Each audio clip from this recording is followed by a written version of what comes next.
sedikit pun untuk melangkahkan kaki ke lapangan Merdeka Binjai ini dalam rutinitas kita pada setiap hari Ahadnya, yaitu berolahraga di lapangan Merdeka Binjai ini. Salawat bertangkaikan salam kita haturkan keharibahan junjungan kita Nabi besar Muhammad sallallahu alaihi wasallam, yang mana kiranya apabila kita senantiasa bersalawat kepada beliau, beliau sudi memberikan syafaat kepada kita di yaumil akhir kelak. Amin amin ya rabbal alamin.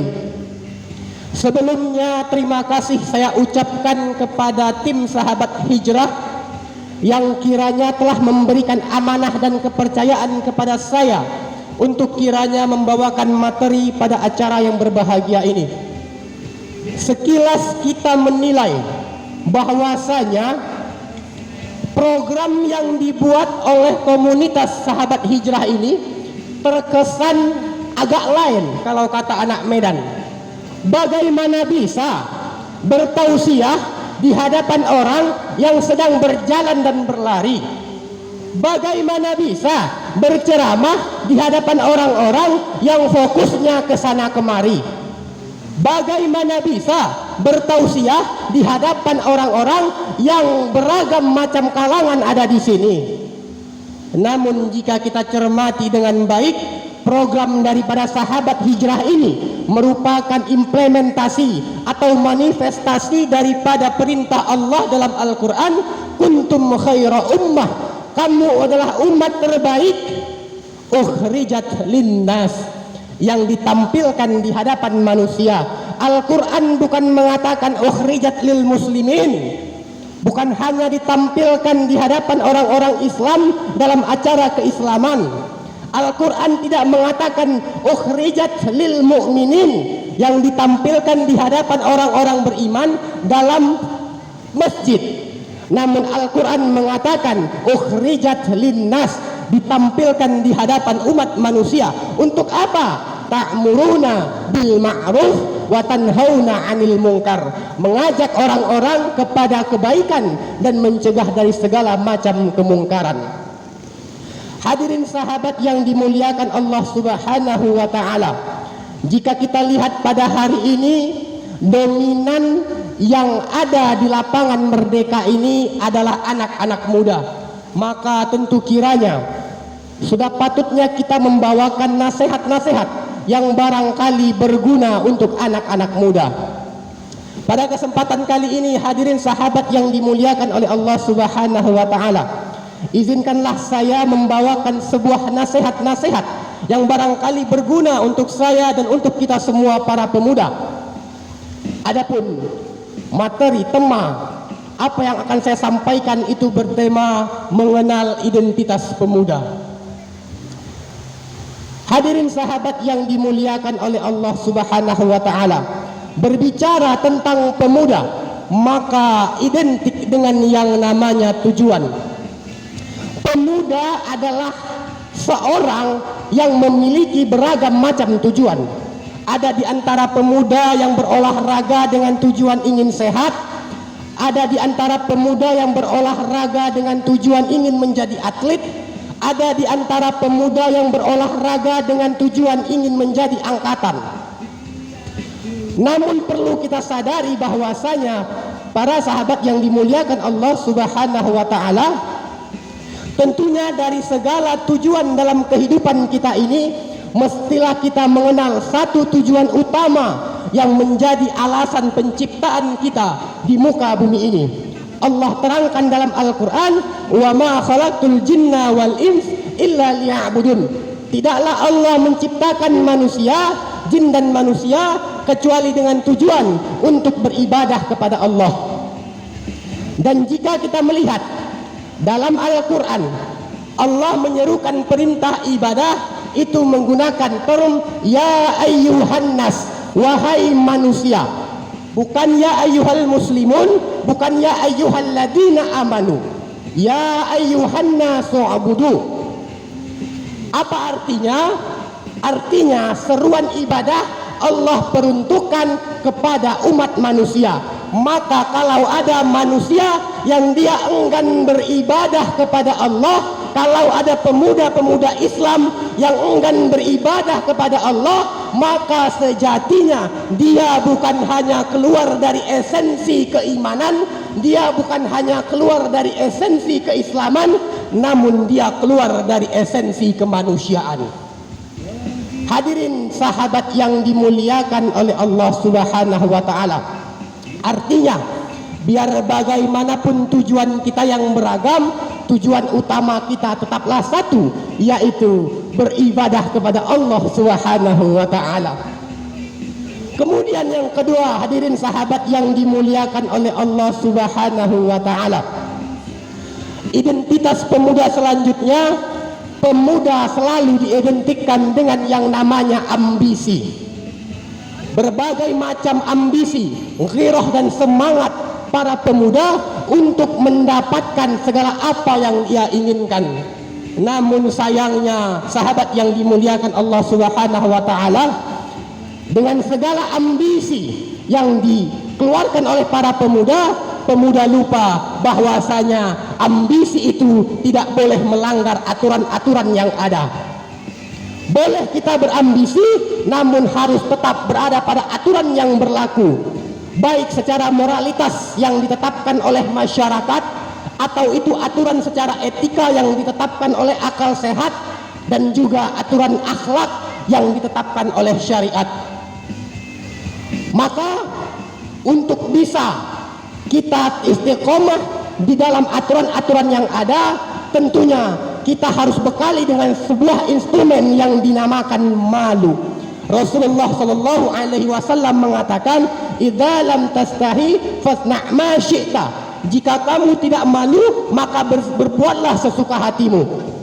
Jika kita tidak malu sebagai seorang pemuda, maka lakukanlah apa saja yang melanggar segala aturan moralitas, yang melanggar segala aturan etika, yang melanggar segala aturan akhlak. Namun perlu kita ingat sahabat, kucing itu tidak malu kalau dia harus mengambil apa yang bukan menjadi haknya. Ayam itu tidak malu kalau misalnya dia berzina di depan umum. Atau anjing itu tidak malu kalau dia berbuat kerusakan di muka bumi Allah. Maka ingatlah, ketika kita tidak memiliki rasa malu untuk berbuat sesuka hati kita yang melanggar moralitas, yang melanggar etika, yang melanggar nilai-nilai akhlak, maka tak ubahlah kita sebagaimana kucing, tak ubahlah kita sebagaimana ayam, tak ubahlah kita sebagaimana anjing.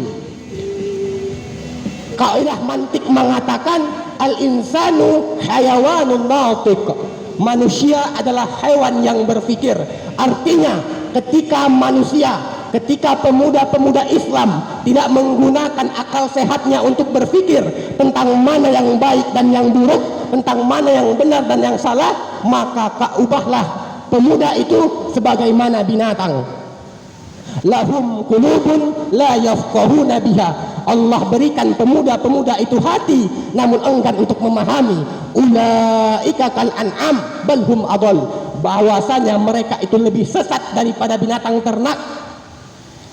Hadirin sahabat yang dimuliakan oleh Allah Subhanahu wa taala. Berbicara tentang pemuda, kita juga berbicara tentang yang namanya kesenangan. Pemuda itu selalu identik dengan kesenangan. Berbagai macam orientasi pemuda berorientasi pada kesenangan, baik itu hobi, baik itu tongkrongan, baik itu permainan dan lain sebagainya. Namun yang perlu kita ingat, sahabat yang dimuliakan Allah Subhanahu wa taala, bahwa segala kesenangan dunia ini bersifat menipu. Innamal hayatud dunya illa lahu wa la'ib. Sesungguhnya segala sesuatu kesenangan di dunia ini illa mata'ul ghurur, semua hanyalah fata morgana yang menipu mata kita. Maka kalau kita berpikir, apakah kehidupan kita akan seperti ini saja? Apakah kita akan selamanya menjadi seorang pemuda? Ketahuilah, ingatlah bahwasanya kelak kita akan menjadi seorang ayah. Kita mempunyai tanggung jawab sebagai ar-rijalu qawwamuna 'alan nisa. Pemuda-pemuda Islam, khususnya yang laki-laki, adalah pendidik pembimbing bagi istrinya. Kalaulah kita sebagai pemuda Islam tidak genah hancur-hancuran, tidak selesai dengan diri kita sendiri, bagaimana kita bisa membimbing istri kita kelak di kemudian hari? Kemudian tanggung jawab selanjutnya sebagai seorang pemuda teruntuk kaum perempuan misalnya, mereka mempunyai tanggung jawab al-madrasatul ula, al-ummu madrasatul ula. Perempuan ini adalah madrasah bagi anak-anaknya kelak.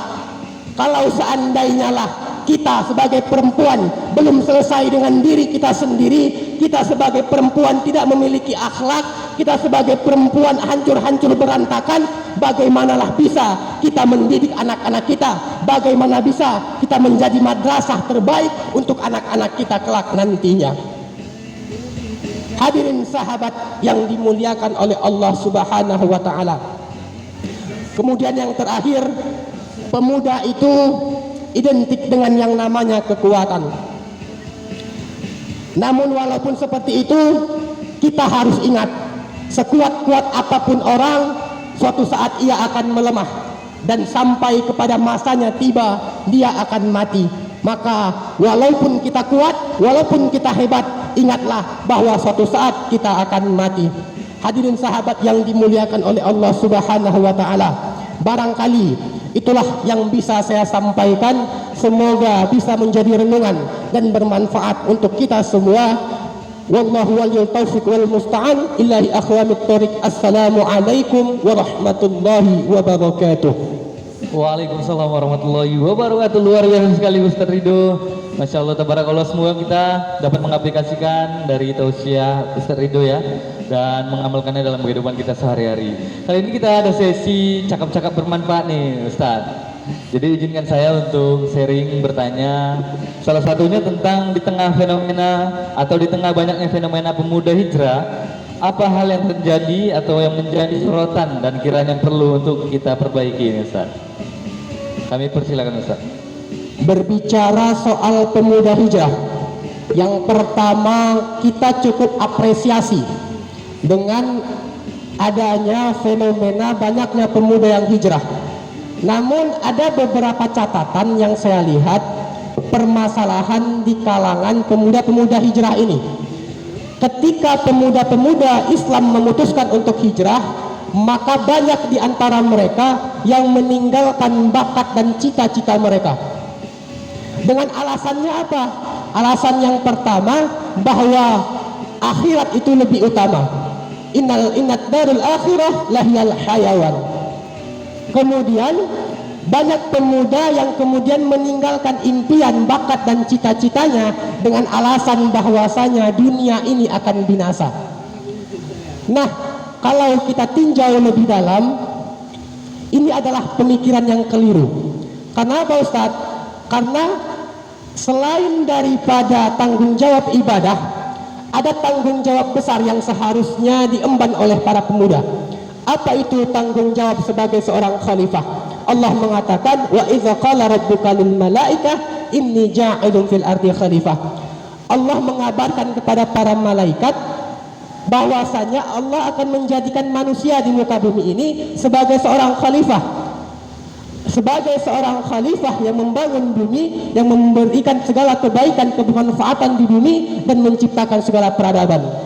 Maka kalau seandainya pemuda-pemuda yang memutuskan untuk hijrah kemudian meninggalkan cita-citanya, meninggalkan impiannya, meninggalkan bakatnya, bisa menulis, bisa bermusik dan lain sebagainya, lantas siapa lagi yang akan diharapkan untuk membangun peradaban dengan segala bakat dan potensi yang ada? Kemudian jika kita lihat Ustaz, ada sebuah hadis Nabi yang berbunyi saya lupa bunyinya, inqamatis sa'ah wa biyadi ahadikum fasilatuh fa in istata'a alla yakuma hatta yakhrisaha falyaf'al. Apabila terjadi hari kiamat sementara di tangan kalian ada bibit kurma dan kalian mampu untuk menanamkannya sebelum hari kiamat itu terjadi, maka lakukanlah, kata Nabi. Memang kalau kita tinjau hadis ini tentang pentingnya menanam tanaman, menanam tumbuhan. Namun jika kita tarik dalam perspektif lain, kita bisa melihat ada nilai optimisme yang dibangun oleh Rasulullah. bahwasanya sekalipun dunia akan binasa, sekalipun di depan kamu akan terjadi hari kiamat, kalau kamu mampu untuk melakukan suatu kebaikan yang bermanfaat bagi banyak orang, maka lakukanlah. Jika kita lihat cita-cita, impian dan bakat para pemuda, itu ibarat bibit tanaman yang apabila kita tanam hari ini, suatu saat ia akan tumbuh menjadi pohon kebaikan yang manfaatnya, yang buahnya bisa dirasakan oleh diri kita, keluarga, agama, dan juga banyak orang. Iya, luar biasa sekali Ustaz ya. Jadi tetap berkarya, bekerjalah seolah-olah kita akan hidup 1000 tahun lagi ya Ustaz ya. Dan sholatlah atau beribadahlah dengan khusyuk seolah-olah kita akan mati besok gitu Ustaz ya. Perumpamaannya luar biasa sekali. Jadi boleh hijrah tetap jalan, tapi berkarya juga tetap harus jalan. Iya, luar biasa sekali, sangat menginspirasi. Dan Ustaz, izin bertanya tentang identitas pemuda. Kita nih nge-brand diri kita nih menjadi sosok yang baik ini Ustaz ya kan. Tapi orang tetap aja menilai kita ada aja yang nggak baiknya. Itu gimana menurut pandangan Ustaz nih? Kita berbicara soal baik, baik itu tentunya kalau dalam Islam baik itu disebut ihsan. Innallaha ya'murukum bil adli wal ihsan. Hendaklah kamu berbuat adil dan baik, berbuat kebaikan. Namun jika kita lihat dalam perspektif hadis, baik ihsan itu, arti ihsan itu adalah anta'budallah ka'annaka tarahu fa illam takun tarah fa innahu yarak. Fa innahu yarak. Artinya ihsan di situ beribadahlah kamu seolah-olah kamu melihat Allah. Kalau kamu nggak mampu melihat Allah, maka yakinlah Allah melihat kamu. Nah, ini kan seolah terjadi kontradiksi nih. Ibaratnya lain lah, agak lain ini. Dalam pengertian Al-Quran, ihsan itu diartikan berbuat baik. Sementara dalam pengertian hadis, ihsan itu bagaimana kita merasa diawasi oleh Allah. Nah, kalau kita gabungkan antara keduanya, maka dapatlah kita tentukan bahwasanya ihsan itu adalah suatu kebaikan yang indikator penilaiannya ada pada Allah. Nah, maka kalau berbicara tadi, kadang kita sudah melakukan kebaikan namun dipandang buruk oleh manusia. Nah, kembali ke teorinya tadi, bahwasanya kebaikan itu bukan atas dasar nilai manusia, tapi penilaian daripada kebaikan itu adalah Allah.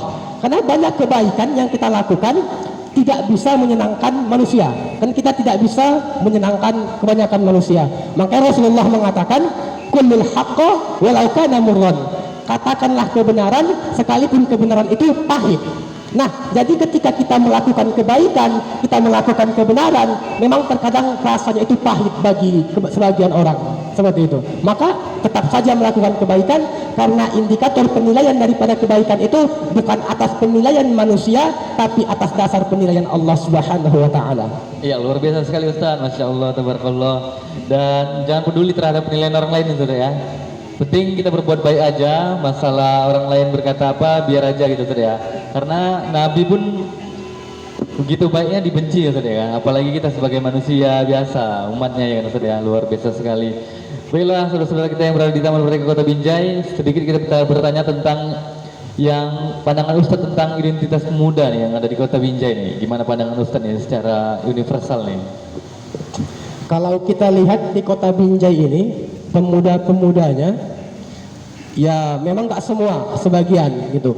Sebagiannya lagi ya memang kita lihat banyak pergerakan-pergerakan pemuda.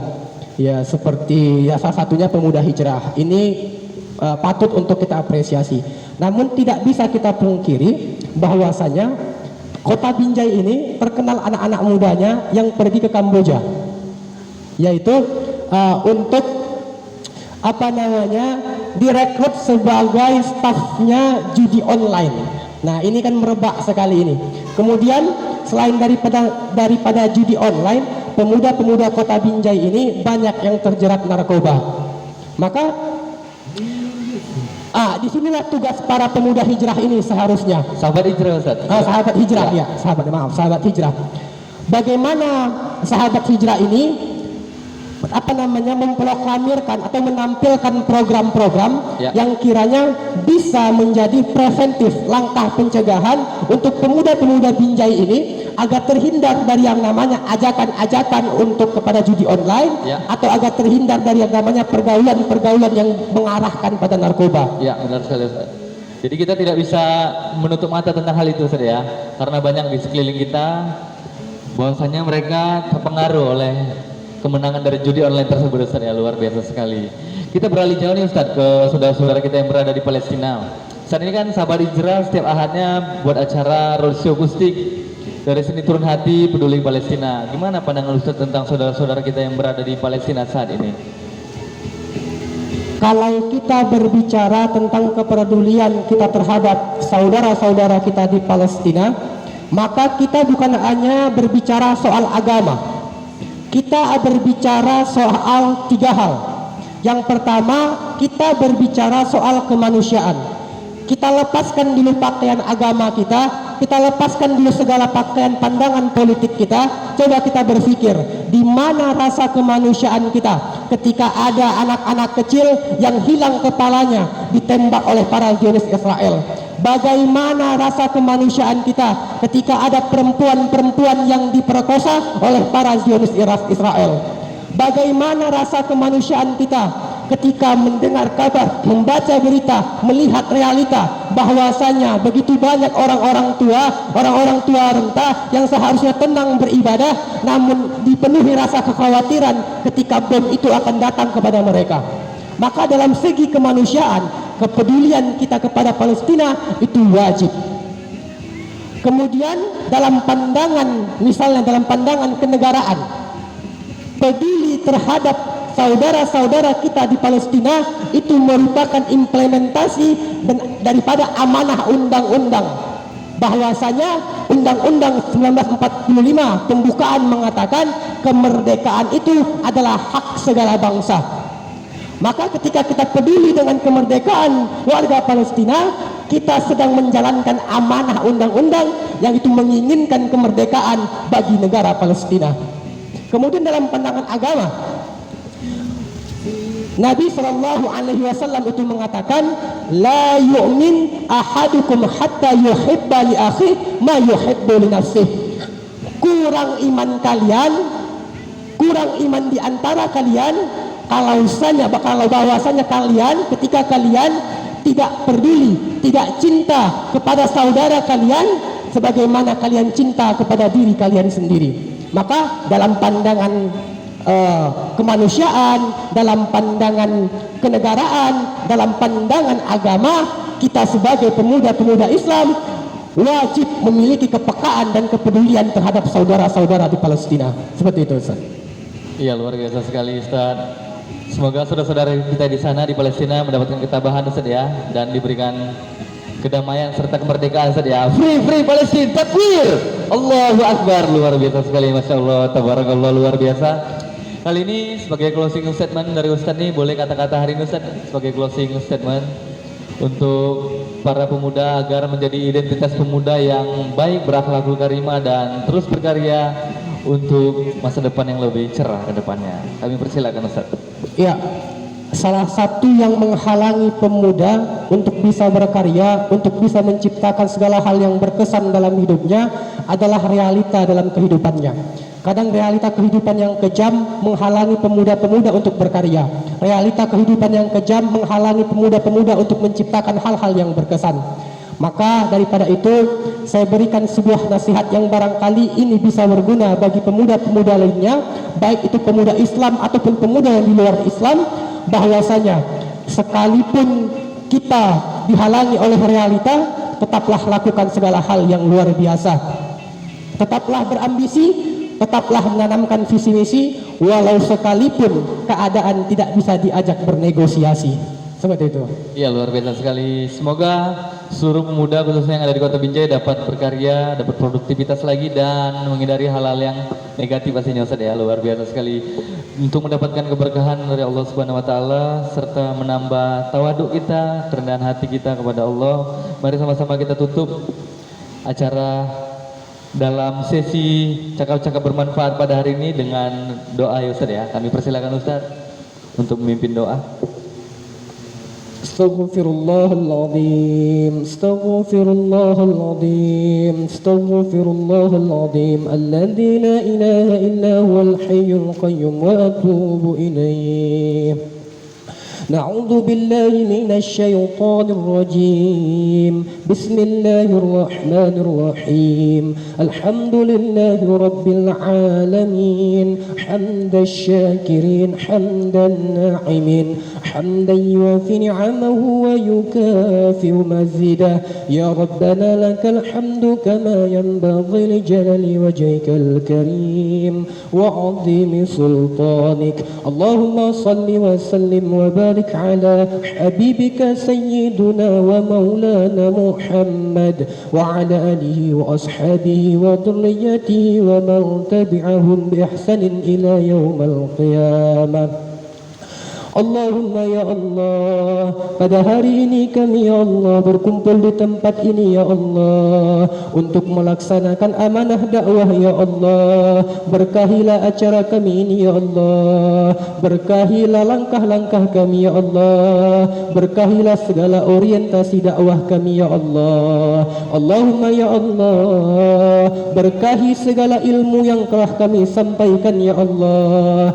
Jadikanlah ilmu yang kami sampaikan bermanfaat ya Allah, bermanfaat bagi siapa saja yang mendengar ya Allah, bermanfaat bagi agama kami ya Allah, bermanfaat bagi keluarga kami ya Allah, dan bermanfaat bagi semua orang ya Arhamar Rahimin. Allahumma ya Allah, berikanlah keistiqomahan kepada pemuda-pemuda hijrah ya Allah, khususnya di komunitas sahabat hijrah ya Allah, agar kiranya senantiasa bersemangat untuk berdakwah di jalan-Mu ya Allah, untuk senantiasa berpeduli dan berempati kepada saudara-saudara di Palestina ya Allah. Allahumma ansurul Islam wal muslimin, Allahumma a'izzal Islam wal muslimin, Allahumma ansur ikhwanana al muslimin wal mujahidin fi Palestin, Allahumma ansur ikhwanana al muslimin wal mujahidin في فلسطين اللهم انصر إخواننا المسلمين والمجاهدين في فلسطين اللهم ثبت إيمانهم وأنزل السكينة على قلوبهم اللهم حرر المسجد الأقصى على رايات الإسلام اللهم حرر المسجد الأقصى على رايات الإسلام اللهم دمر اليهود اللهم دمر الإسرائيل اللهم ربنا تقبل منا يا الله تقبل دعانا يا رحمن تقبل دعانا يا رحيم يا أرحم الراحمين سبحان ربك رب العزة عما يصفون والسلام على المرسلين والحمد لله رب العالمين. Ya luar biasa, syukuran Ustaz ya, terima kasih Ustaz. Iya luar biasa sekali tausiah dari Ustaz Ridho ya. Semoga kita semua dapat bisa mengaplikasikannya dalam kehidupan kita sehari-hari. Semangat pagi, semangat olahraga dan salam happy sukses. Jangan pernah bosan untuk menjadi orang baik. Terima kasih untuk saudara-saudara kita yang telah membantu saudara kita yang berada di Palestina. Sedikit banyak rezeki kita sangatlah membantu saudara-saudara kita yang berada di Palestina. Terima kasih kami dari sahabat Hijrah yang setiap harinya akan melaksanakan acara peduli Palestina luar biasa. Semangat olahraganya. Ya, kita udah kedatangan bintang tamu lagi nih yang sangat spesial. Kita kedatangan dari